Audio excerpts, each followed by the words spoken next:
acción limitada, ¿cierto? Él lo envió a pagar el precio por los escogidos del Padre, ¿cierto? Ninguno puede venir a mí si el Padre que me envió no le requiere, y yo le resucitaré en el día posterior. Esto es lo que está diciendo entonces el Evangelio según San Juan, ¿ya? Que sin embargo hombres y mujeres son levantados de su muerte espiritual, son nacidos de nuevo, así lo pone el Evangelio según San Juan. Entonces, como son incapaces los hombres de llevar a cabo hasta ahora por ellos mismos, porque la Escritura nos está declarando, esto no es algo que se nos ha ocurrido a nosotros o se nos ha antojado a nosotros predicar, ¿no? Es lo que las Escrituras nos están declarando, ¿ya?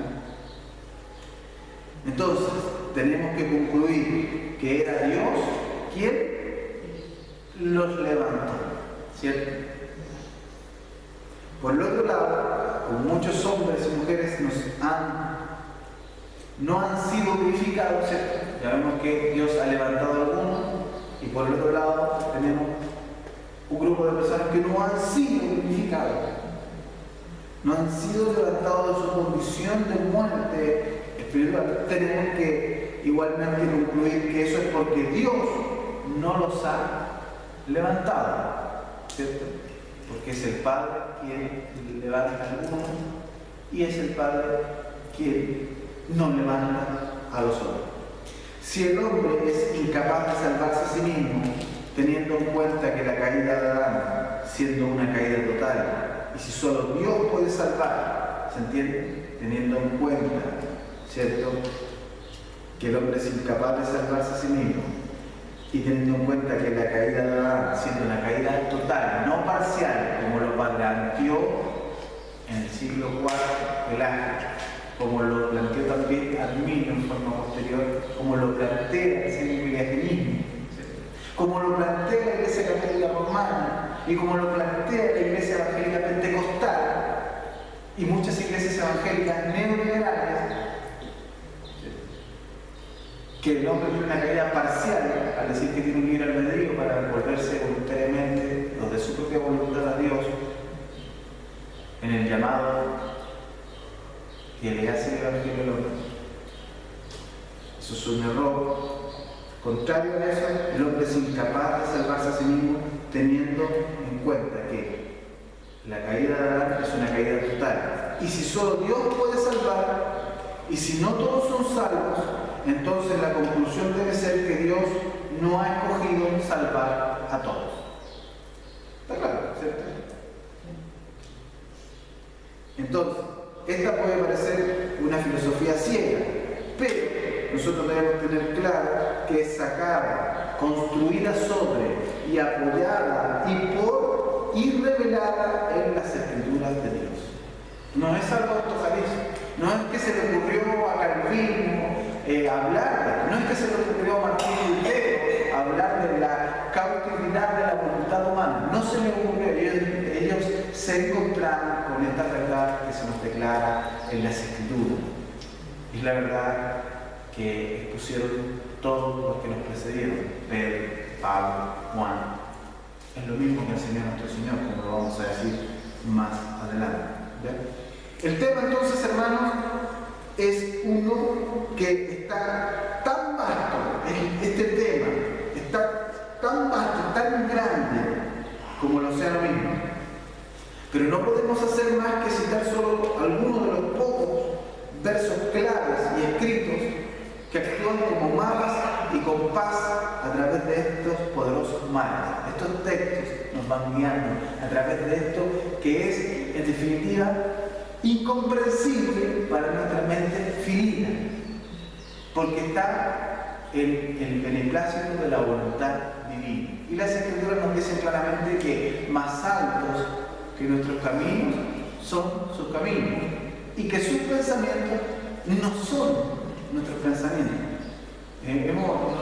La vida misma nos va enseñando que nosotros, por esa condición, ¿cierto?, natural de muerte y de estar opuestos a todo lo que Dios nos muestra en su voluntad, siempre de alguna u otra manera, aun cuando hayamos sido salvos en esa naturaleza pecaminosa que batalla por la nube, ¿no es cierto?, estamos en una condición de ir en contra o tratar de refutar o tratar de negarse a aceptar la verdad que se nos revela en la palabra de Dios. Y por eso es que nosotros siempre vamos a estar cuestionando, y lo vamos viendo en distintos puntos. Ayer cuando tratábamos el tema de la disciplina, ¿cierto? Como que existe esa posición natural a tratar de querer pasar por alto, ¿cierto? O tratar de no. Pero es que es así, nosotros debemos sujetarnos a lo que la Biblia nos enseña. Y cuando nos sujetamos, entonces la verdad nos hace libres.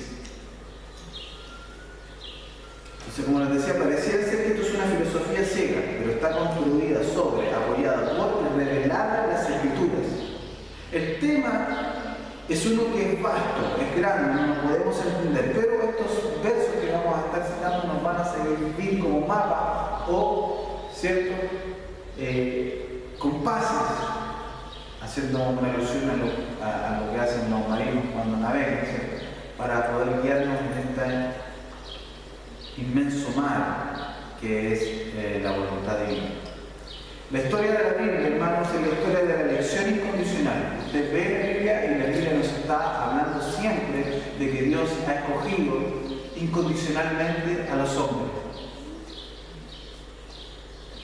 El domingo pasado la mosca va a ser una libélula, o más conocida vulgarmente como matapeos. Eso es para que vean que estamos en un ambiente campestre. Los hermanos que nos ven a través de la Iglesia Cristiana de la Reforma estamos viendo los 5 puntos del calvinismo en este segundo domingo, la elección incondicional. Entonces decíamos que la historia de la Biblia es una historia que nos habla de la elección incondicional. Es extraño que aquellos que se oponen a esta doctrina, ¿cierto?, fallan en reconocer esto. ¿Por qué fallan en reconocer esto que está tan claro en las Escrituras? Algunos creyentes tienen dificultad en creer que Dios pueda pasar a algunos por alto y escoger a otros. No, dicen, Dios no puede hacer eso, ¿cierto? Y lo tronan desde sus propios púlpitos. No, el Dios que yo conozco no es así. Y claro, como el neoliberalismo, ¿cierto?, que abunda en las iglesias, ha llevado a los hombres a construir a un Dios que está de acuerdo a su forma de pensar, a su forma de leer, Ellos se han hecho una imagen mejorada de lo que es el hombre y lo han puesto por Dios. Y a ese Dios adoran. Lamentablemente, ese Dios no es el Dios de las Escrituras, el cual juzgará a cada uno de nosotros en aquel día final. Vamos entonces al testimonio de las Escrituras. ¿Ya? Dios, hermanos, es el que elige. Y algunos creyentes, como decíamos, tienen dificultad en creer que Dios pueda pasar a algunos y escoger a otros. No pueden ver o tienen dificultad en creer que Dios llamó a Abraham del pagano Ur, de los caldeos, y dejó a los otros en el paganismo. Él llamó solamente a Abraham de su familia y le dijo: sal de tu tierra y de tu parentela y de la tierra que yo te mostraré. Y dejó a los otros en el paganismo, ¿cierto? ¿Por qué debiera Dios escoger a la nación de Israel como su gente propia? ¿Por qué? No hay necesidad de especular el por qué. Vamos a Deuteronomio, capítulo 7, verso 7. ¿Qué dice? No por ser vosotros más que todos los pueblos, os ha venido Jehová y os ha escogido, pues vosotros eres el más significante de todos los pueblos. ¿Por qué debiera Dios escoger a la nación de Israel? ¿Por su gente peculiar? No, por ser vosotros más pequeños, insignificantes que todos los pueblos. Os ha querido Jehová y os ha escogido, porque vosotros eres los más pocos de todos los pueblos, sino porque Jehová os amó. ¿Por qué debiera Dios completamente. ¿Por qué? Pregúntese usted esta mañana.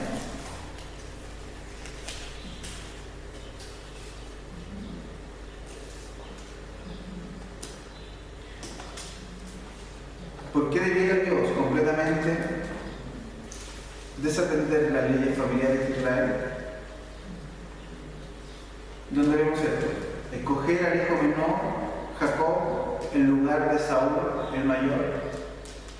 Cuando la ley, ¿qué decía? Que era ser el mayor, el primogénito, el primero. ¿Por qué Dios hace eso?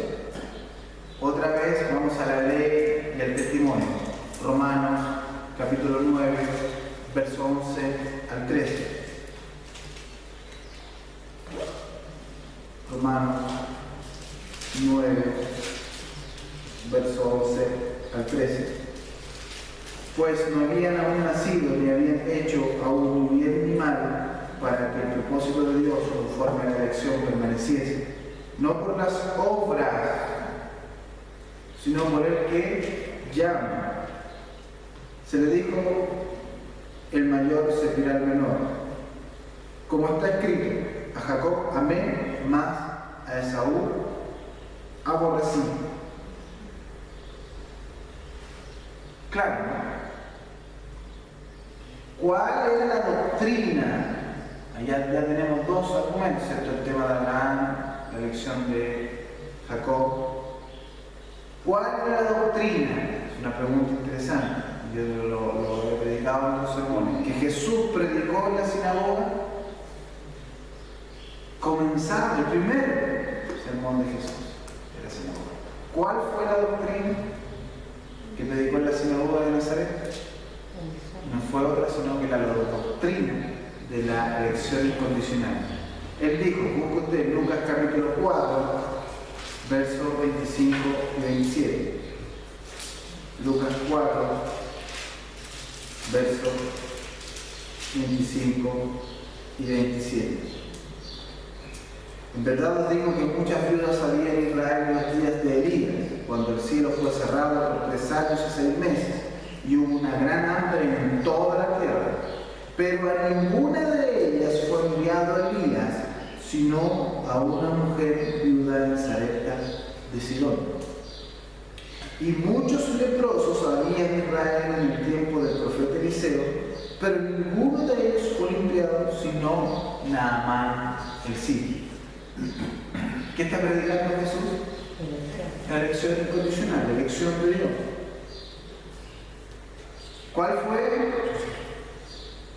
la respuesta de ellos? ¿Cuál fue el resultado de esta predicación? Leamos los versículos siguientes. Al oír estas cosas, todos en la sinagoga que hicieron, se llenaron de ira y levantándose, le echaron fuera de la ciudad. Y miren lo que querían hacer. Y le llevaron, ¿a dónde? Hasta la cumbre del monte sobre el cual estaba edificada la ciudad de ellos para despeñarle. Miren lo que querían hacer con Jesús. Mas él pasó por el medio de ellos y se fue. Como no había llegado su hora.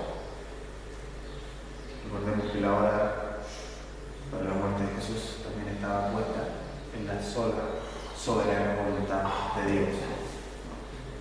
Entonces, no es cierto que no es que nosotros nos podamos asombrar en este día, en esta hora, si alguien quiere tomarnos por el cuello y querer acallar nuestra voz al predicar estas cosas, porque ya lo hicieron con Jesús.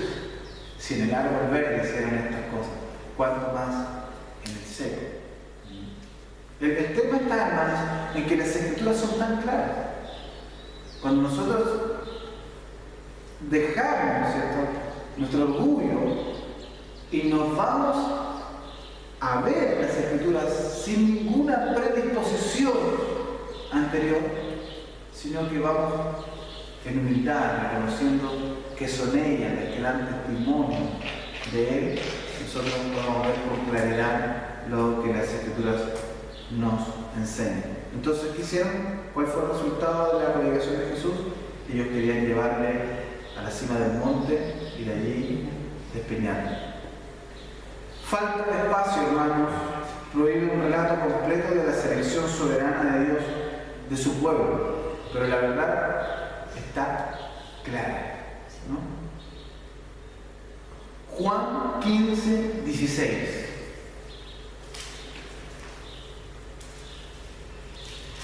Estamos viendo algunos de la mucha cantidad de versos que hay. Juan 15, 16. Si hay una respuesta clara de parte de Dios, aquí está. Te dice Juan 15, 16. No me elegisteis vosotros a mí, sino que yo os elegí a vosotros, y os he puesto para que vayáis y lleváis fruto, y vuestro fruto permanezca, para que todo lo que pidiereis al Padre en mi nombre, Él os lo dé. No me elegisteis vosotros a mí, sino que yo os elegí a vosotros. Y os he puesto para que vayáis y llevéis fruto. Vayáis, voluntad. Él es el que pone el querer como el hacer según su buena voluntad en nuestra vida. Y llevéis obras. Son las obras que Dios preparó de antemano para que tuviésemos en ella. La elección incondicional, hermanos míos, lleva implícito esta obra de Dios que nos hace perseverar por su gracia y que nos lleva a llevar fruto para vida eterna. Alabado sea el nombre del Señor. Entonces, Romanos 9, 21. Vamos, veamos, revisemos lo que las Escrituras nos están diciendo, nos están revelando, nos están mostrando. Hay algunos que dicen, no, es que Dios me dio una revelación, es que tengo una nueva revelación. No, si no hay más revelaciones nuevas. Es cosa de mirar la única y gran revelación que Dios nos ha dado y entregado, que es su palabra. Es tan simple como esto. Tanto hombre orgulloso. Romanos capítulo 9, verso 21. ¿Qué dice? ¿O no tiene potestad el alfarero sobre el barro para hacer de la misma masa un vaso para honra y otro para deshonra? Uno para honra y otro para vergüenza. Romanos 9:15.